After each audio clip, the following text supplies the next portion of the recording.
and welcome to lecture number 3. Today we're going to be talking about social class in the South.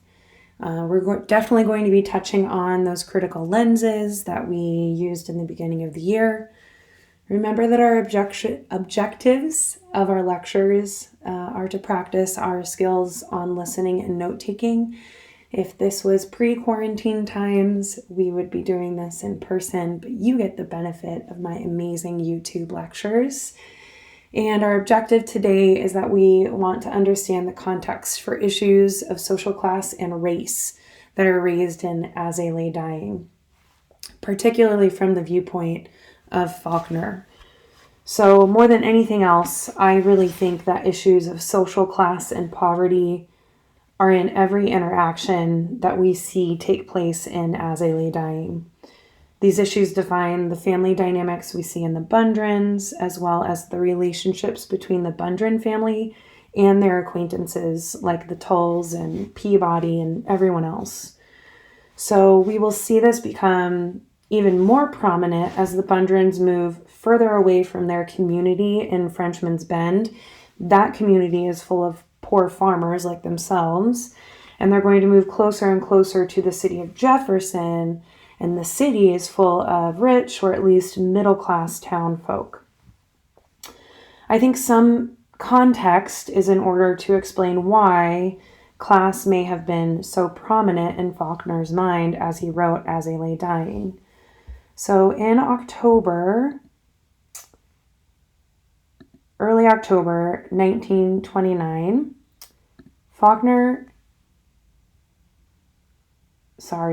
this thing wasn't working and I totally got distracted. So in early October 1929, The Sound and the Fury, which is Faulkner's famous novel dealing with the tragic destruction of the once proud, once prominent Compson family, is published. At the end of The Sound and the Fury, Faulkner traces the Compsons' family background all the way back to 1699, and he describes a wealthy, slave-owning Southern family that owned a great deal of land in the middle of Jefferson, but which began to lose its power starting with the defeat in the Civil War and has lost almost everything by the end of The Sound and the Fury. Then, just over 3 weeks after The Sound and the Fury is published, on October 24th, 1929, the stock market begins its free fall and sets off the Great Depression, which will sink America into complete financial ruin for 10 years. Coincidentally or not, Faulkner began writing As I Lay Dying on that very day. Obviously, he could not have predicted what was to come, but looking at the Bundrens' difficult and destitute existence, it's hard not to think about the historical moment wherein Faulkner chose to write this book, especially given that it was a time period that was so devastating for families like the Bundrens. Truthfully, economic conditions for families like the Bundrens had been poor for a very long time, well before the stock market crash, due to a number of factors. The region had been hit heavy with rains and floods for much of the 1920s, just destroying crops. The demand for cotton, one of the most valuable crops that the South produced, had reached an historic low.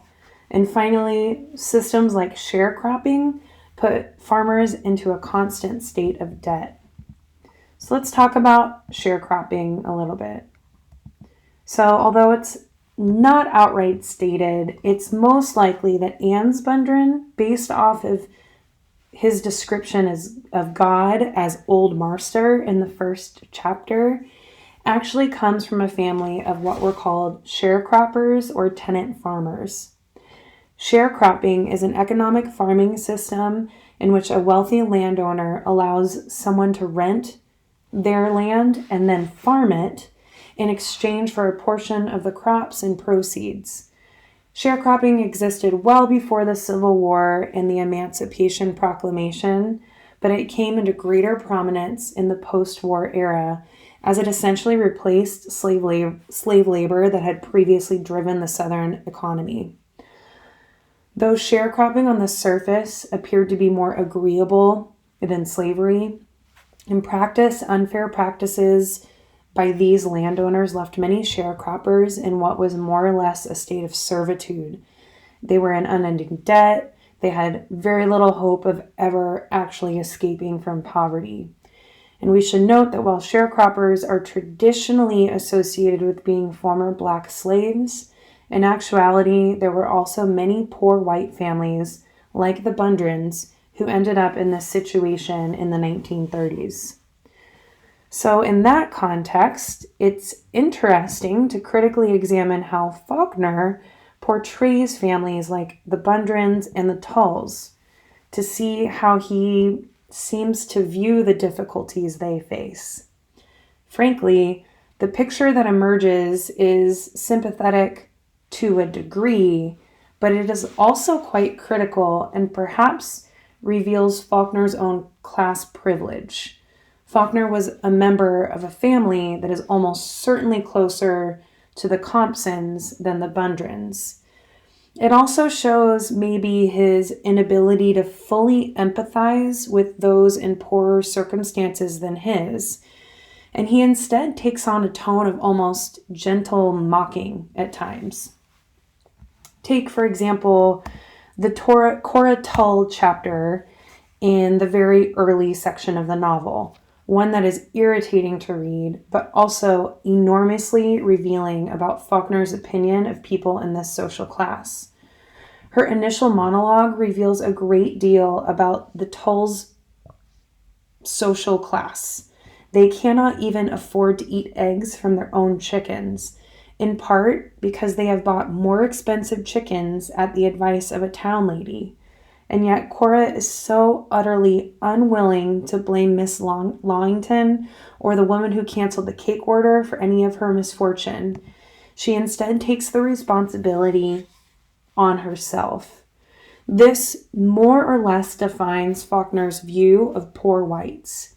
Extremely proud, despite their poverty, and as such, willing to take all responsibility for themselves, even though there is someone that they should absolutely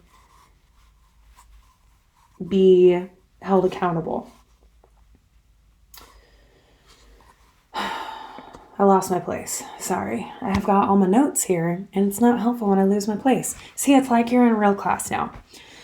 So basically, he views them as individuals who are completely unwilling to accept help or support. The Tulls situation is not particularly funny. They very well may lose a great deal from this business with the chickens and the eggs and the cakes, but Faulkner treats it as though it is funny. Later, Anne's refusal to accept help from a number of sources becomes utterly absurd. As the difficulties stack up on the Bundrin family journey, the fact that Anne's will not accept support from anyone unless he absolutely must pushes them further and further into their state of despair and failure. Keep this class difference in mind as you continue to read As I Lay Dying. Faulkner's status as a member of a family that was kind of part of the so-called Southern elite is important for how he views these characters and their travails. Before we close, I'd like to point out one last topic that is prominently absent from As I Lay Dying, and it's a topic that is usually at the forefront of most of Faulkner's other works. So that's the topic of race and race relations in the South. Now, most of the characters in this novel are white, but because of their class, many of them fall into the category of what we today might call white trash. But this is actually a highly racialized and offensive term. So why is that? It is in what it implies, including the modifier white implies that most trash is not white. And it is actually a highly racialized term that equates poor whites who do not live the correct way with a racist view of blacks. While there is a school of critical thought that is focused on the idea of defining and debunking the idea of whiteness, let me restart there. There is a school of critical thought that is focused on the idea of defining and debunking the idea of whiteness. And they believe that the very concept of racial superiority was constructed and created in order to justify discrimination against non-whites. In his book, Not Quite White, White Trash and the Boundaries of Whiteness, the author Matt Ray explores how ideas about poor whites throughout the early 20th century seemed to view them as lazy and filthy, a detriment to the white race, in need of either uplift or sterilization and confinement. Their behaviors were connected with more racist stereotypes, usually associated in that time with blacks rather than with whites. Of course, Faulkner does not use the term white trash in the novel, but as we see the Bundrins get closer and closer to their destination, I challenge you to pay close attention to their interactions with the white town and city dwellers and critically examine the way that they are treated as a poor white family. Think about it in the context of a South that is still heavily divided along racial lines, and they will continue to be so for some time. And think about what a family like the Bundrins might represent to a racist living in Jefferson. That's all I have for you right now. I know this week you're going to be doing 2 lectures since they're both a little bit shorter. Thanks for being patient with me. Sorry I messed up a little bit. And I'll look forward to seeing your notes and your discussion soon. Bye.